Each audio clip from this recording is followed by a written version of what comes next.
दरभंगा के किला घाट से महिलाओं की हत्या और नाइंसाफी के विरुद्ध सोमवार की देर शाम निकाला गया कैंडल मार्च।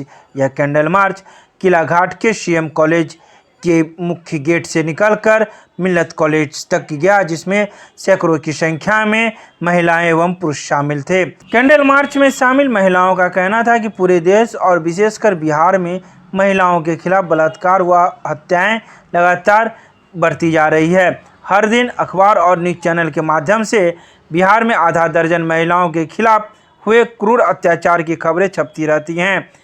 खबरें को क्या कहें, खबरें तो स्याही में से लिपटकर शांति पा लेती है, पर बेसहारा और सिस्टम की सताई महिलाओं की कोई सुध तक लेने वाला नहीं होता। कि आखिर हम लोग कब तक अपनी सुरक्षा के लिए रोड पे सड़क पे आएंगे कि महिलाएं ही क्यों सड़क पे उतर रही है। मैंने आज तक कभी नहीं देखा कि किसी मर्द को उतर के ये नारा लगाते हुए कि हमें सुरक्षा दो, हमें सुरक्षा दो। सबसे पहली बात, अभी आप दिल्ली को ले लें, जो कांड पेश आया है वो पूरी जिस्म को हिला देने वाला कांड पेश आया है। मुझे बताते हुए मेरी पूरी रूह तक कांप रही है। आप बताइए कि सिविल डिफेंस में काम करती थी, एक पुलिस प्रशासन के अंदर रहते हुए वो बेटी सेफ नहीं है, तो क्या आम बेटी सेफ है? मेरा सवाल पुलिस प्रशासन से है, क्या आप अगर कोई अगला महिला आप पे यकीन करेगी? अगर हम कभी कोचिंग से आते हैं, ठीक है, लेट हो जाता है, तो क्या हम पुलिस प्रशासन से पूछ सकते हैं कि आप हमको अपने घर तक छोड़ दीजिएगा? किस मुँह से उस पर विश्वास करेंगे? मेरा पहला सवाल पुलिस प्रशासन से है। दूसरा सवाल, अगर हम गवर्नमेंट से करते तो हम हर बार गवर्नमेंट को दोष नहीं दे सकते, क्योंकि मैंने पहले ही कहा कि गवर्नमेंट में औलाद है, वो अगर औलाद होता उनके पास तो उन्हें फिक्र होती कि औलाद को खोने का डर क्या होता है, गम क्या होता है। तीसरा सवाल हमारे समाज से है, इस तरह के जब कांड पेश आते हैं तो सोसाइटी कहाँ होती है? क्या आप इस इंतजार में होते हैं कि कोई इंसान आएगा, आपका गेट धक्काएगा और आपको कहेगा कि आपकी बेटी की हालत इस हाल से पड़ी हुई, तब आप अपने घर से निकलेंगे? तो मैं आप लोगों से हाथ जोड़ के रिक्वेस्ट करती हूँ कि अगर आपका ऐसी सोच है तो प्लीज़ आप चूड़ियाँ पहन के घर में बैठ जाएं, क्योंकि ऐसे मर्द, ऐसे भाई की हमारी समाज में ज़रूरत नहीं है। आज भी आप देखते हैं कि इस तरह के हालात पैदा हो जाने के बाद भी हमारा भाई सोशल नेटवर्क पर नज़र आता है, बिजी नज़र आता है। अरे आप खुद ही देखें अपने समाज के वो क्या कहते हैं उसको, पंचायत को, वो तक खामोश है।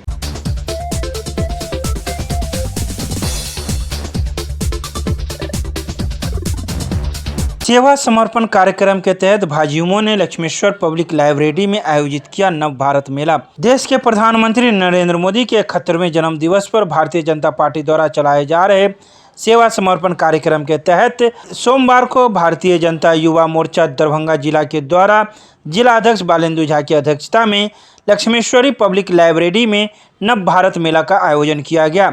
इस कार्यक्रम का उद्घाटन मुख्य अतिथि के रूप में दरभंगा के सांसद गोपाल जी ठाकुर के द्वारा दीप प्रज्वलित कर किया गया। इस नव भारत मेला के माध्यम से केंद्र व राज्य सरकार द्वारा चलाए जा रहे जन कल्याणकारी योजनाओं की प्रदर्शनी लगाई गई, जिसे सैकड़ों छात्रों और युवाओं के बीच प्रदर्शित किया गया। कार्यक्रम के संबंध में मुख्य अतिथि ने कहा कि नव भारत के विश्वकर्मा देश के यशस्वी प्रधानमंत्री नरेंद्र मोदी के 71वें जन्म दिवस पर पूरे देश में 20 दिनों का सेवा समर्पण कार्यक्रम चल रहा है। तो वहीं भाजयुमो जिला अध्यक्ष बालेंदु झा ने भी कई बातों की जानकारी प्रेस को दी।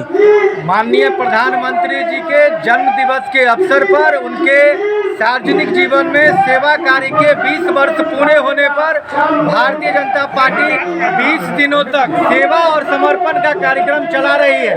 उसी सेवा और समर्पण कार्यक्रम के तहत दरभंगा जिला में आज युवा मोर्चा की टीम के द्वारा लक्ष्मेश्वर पब्लिक लाइब्रेरी में नव भारत मेला का आयोजन किया गया है। इस मेला के माध्यम से प्रधानमंत्री जी के द्वारा जो जन कल्याणकारी योजना, विशेषकर युवाओं के लिए जो योजना लाई गई है, उन योजनाओं के बारे में प्रदर्शनी लगाई गई है। बैनर, पोस्टर और कटआउट के माध्यम से यहाँ युवाओं के बीच में मेला के माध्यम से प्रदर्शनी लगाई गई है। प्रधानमंत्री जी के तरफ से, एनडीए सरकार के तरफ से जो योजनाएं चल रही है उसके बारे में जानकारी देने के लिए, जिसका उद्घाटन दरभंगा के लोकप्रिय सांसद श्री गोपाल जी ठाकुर जी ने और जिला अध्यक्ष जीवन साहनी जी ने, विधान पार्षद अर्जुन साहनी जी ने और हायाघाट के विधायक रामचंद्र शाह जी ने यहाँ पर संयुक्त रूप से इस कार्यक्रम का उद्घाटन फीता काटकर और दीप प्रज्वलित करके किया है। हम युवा मोर्चा के सभी साथी इस कार्यक्रम की सफलता के लिए, विशेषकर हम इस कार्यक्रम के प्रभारी अपने प्रवक्ता सौरभ ओझा जी, गजेंद्र मंडल जी और नितिन जी को बधाई देते हैं इतना बृहद रूप से इस कार्यक्रम का आयोजन करने के लिए। और साथ ही सभी युवा साथी धन्यवाद के पात्र हैं इतना कम समय में इतना बढ़िया आयोजन करने के लिए इस कार्यक्रम का। बालेंदु झा, जिला अध्यक्ष, भारतीय जनता युवा मोर्चा दरभंगा।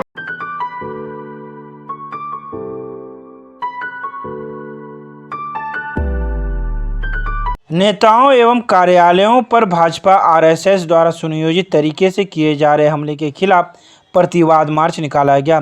यह प्रतिवाद मार्च सीपीआईएम दरभंगा के जिला कमेटी की ओर से निकाला गया, जो पोलो मैदान से चलकर आयुक्त कार्यालय, समाहरणालय, लहरियासराय टावर, लोहिया चौक होते हुए पुनः लहरियासराय टावर पहुंचा। इस कार्यक्रम की अध्यक्षता जिला सचिव मंडल सदस्य दिनेश झा के द्वारा किया जा रहा था। तो वहीं सीपीआईएम राज्य मंडल सदस्य ललन चौधरी ने कहा कि त्रिपुरा में सत्ताधारी भाजपा आरएसएस के द्वारा सुनियोजित ढंग से सीपीआईएम दफ्तरों एवं नेता कार्यकर्ताओं पर हिंसात्मक हमले किए जा रहे हैं। उन्होंने इस हमले की निंदा करते हुए इसमें संलिप्त अपराधियों पर कार्रवाई करने की मांग की है। और से त्रिपुरा में सुनियोजित तरीके से भाजपा के आरएसएस के गुंडों द्वारा हिंसात्मक कार्रवाई हो रही है। कार्यालय को जलाया जा रहा है, कार्यकर्ताओं पर हमले किया जा रहा है।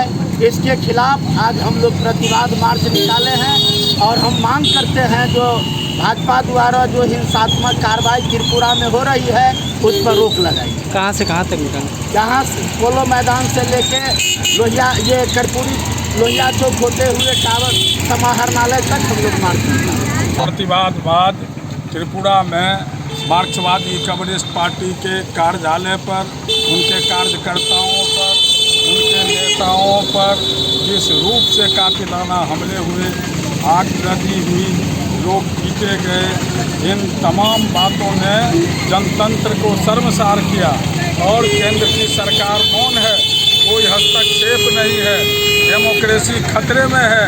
आरएसएस के द्वारा संगठित गुंडा गिरोह ने सीपीएम के राज्य कार्यालय से लेकर अंचल और ब्लॉक लेवल के कार्यालय को ध्वस्त किया है। इसलिए यह प्रतिवाद कम्युनिस्ट पार्टी मार्क्सवादी दरभंगा जिला की ओर से आयोजित है। ललन चौधरी, सीपीएम राज्य सचिव मंडल सदस्य।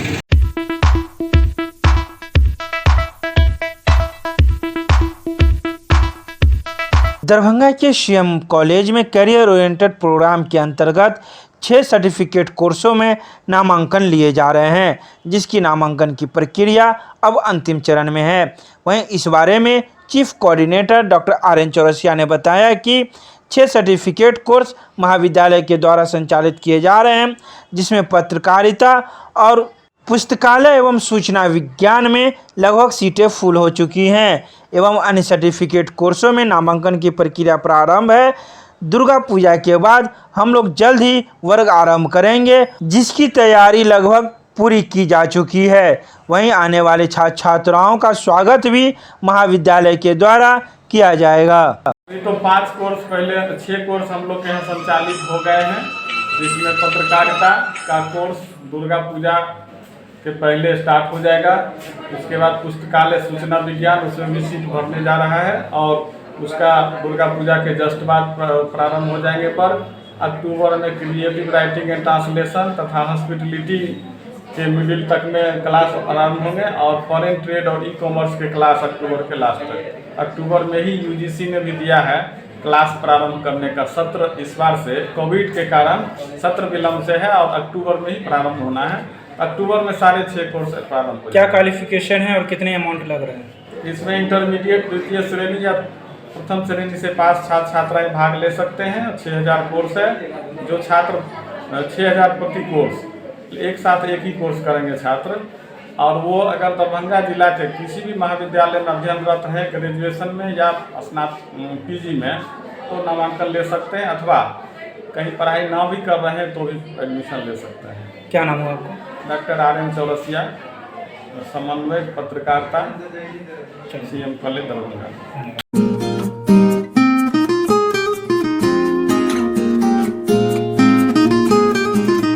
दरभंगा जिला के विभिन्न थाना क्षेत्र से शराब मामले में पकड़े गए 4 व्हीलर 3 व्हीलर से लेकर 2 व्हीलर तक के सभी वाहनों का उत्पाद विभाग दरभंगा की ओर से कुल 86 वाहनों की नीलामी का कार्यक्रम रखा गया।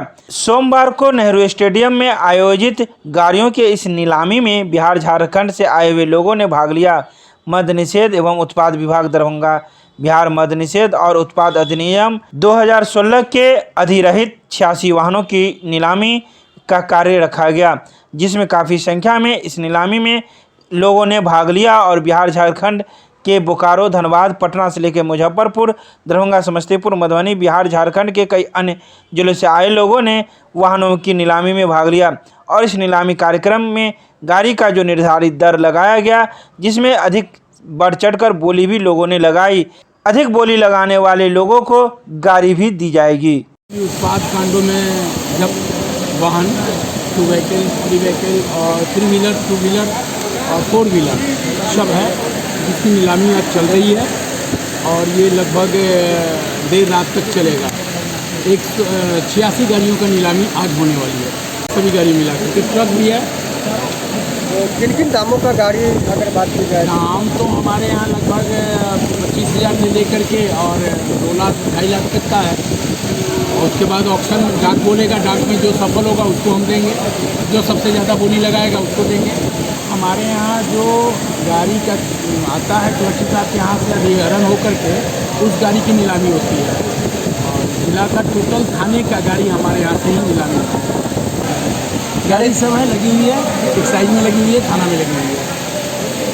लगभग कितना इसके लिए कितना आवेदन आया है? अभी तो काउंटिंग चल रहा है, अभी आवेदन ले रहे हैं और यह प्रक्रिया लगता है कि हमारा अभी चलेगा 1-1.5 घंटा और चलेगा। तो इस डाक का प्रक्रिया जो होता है नीलामी में कहाँ से लोग आते हैं? पूरे बिहार से लोग आए हुए हैं, झारखंड से भी आए हुए हैं, बोकारो से आए हुए हैं, धनबाद से आए हुए हैं, पटना से आए हुए हैं, मुजफ्फरपुर से आए हुए हैं, मैंने सभी जिला से आए हुए हैं। यानी काफ़ी बड़े पैमाने पर नीलामी? हाँ जी, हाँ जी। तो ये नीलामी के लिए कोई समय रखा जाता है, कितने दिन पे होगा? आज ही नीलामी भी, आज आवेदन भी लेंगे और नीलामी भी कराएंगे आज ही। जो बोली लगाकर जो ज़्यादा बोली लगाएगा उसको गाड़ी देंगे। तो आज ही के डेट में मिलेगा या किसी और दिन? नहीं, आज तो नीलामी होगा, कल परसों के बाद में फिर उसकी प्रक्रिया होती है।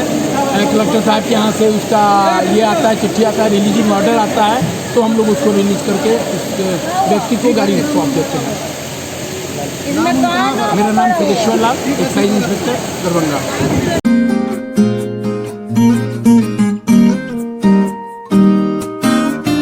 स्वयंसेवी संस्था डॉक्टर प्रभात दास फाउंडेशन के द्वारा बहादुरपुर प्रखंड क्षेत्र के बाजितपुर स्थित रगेपुरा गांव में सोमवार को निःशुल्क सिलाई प्रशिक्षण शिविर आरंभ किया गया। इस महिला प्रशिक्षण शिविर का फीता काटकर उद्घाटन करते हुए समाज सेवी ने कहा कि सिलाई कटाई का हुनर महिलाओं को स्वावलंबता देता है। सिलाई सीखकर वे आसानी से स्वरोजगार कर आमदनी प्राप्त करने लगती है। फाउंडेशन जिस तरह से हर गांव में महिलाओं को निःशुल्क सिलाई का ज्ञान दे रहा है वो प्रशंसनीय है। प्रशिक्षिका इंदु देवी ने बताया कि कुल 27 महिलाओं ने नामांकन किया है। इस शिविर में नए पुराने सहित कुल 33 डिजाइनों की सिलाई सिखाई जाएगी। कार्यक्रम का संचालन फाउंडेशन के अनिल सिंह ने किया। मौके पर अर्चना झा, रूबी मिश्रा, अंजलि कुमारी, महारानी कुमारी, राजनंदिनी कुमारी, कंचन कुमारी, ललिता देवी, स्नेहा मिश्रा, किरण देवी आदि कई लोग मौजूद थे।